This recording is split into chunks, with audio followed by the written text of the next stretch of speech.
at an all-time high yesterday, but that was in spite of some of those healthcare names. That said, if you look at Dow 20,000, one of the leaders to that 20,000 mark has actually been United Health. All right, gentlemen, I want to bring you in. The market likes bulls. The question is, long term, do they like bullies? One thing we're not talking about here are geopolitical risks. Right. What we haven't seen Donald Trump do is multitask. What happens if suddenly Russia pushes borders, North Korea tests some nukes, we get a natural disaster here, and another country in Europe says, guess what, we've decided to go off on our own. Will we start to pay attention, say, oh my goodness, there's the globe. It's not just about made in the USA. We're going to think about the planet here. You know, it's funny. I'm seeing, Stephanie, that this rally, this is the honeymoon that Trump is not getting in the polls, right? He comes in unpopular. He's still unpopular.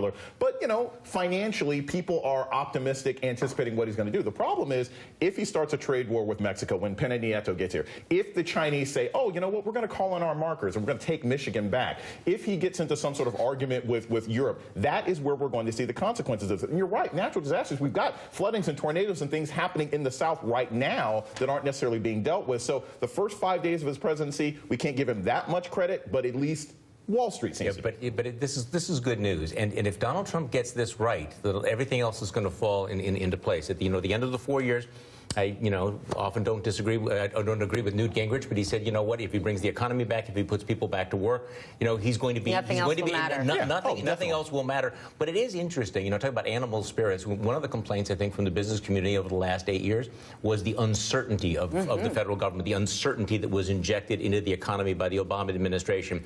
Well, the reality is that we have a lot of uncertainty, as you just mentioned. Yeah. But right now, I mean, at least celebrate. This is a milestone, and this is good news. Charlie, why doesn't Donald Trump take this as a victory lap? Why isn't that his opening tweet today? Why isn't his opening tweet saying 9:30, check out the market, thank you very much? Instead, voter fraud, mass investigation. Explain this. I'm going to call Reince Priebus and suggest that because that would be the perfect thing to do. Just take the Twitter account away. Just talk about this. Just for a day. All right, we're going to take a break. President Trump, nope.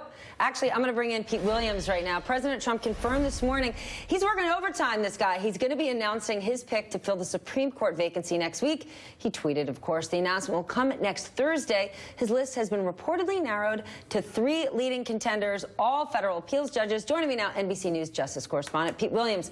Pete, what do we know about this short list? Well, we know that we're told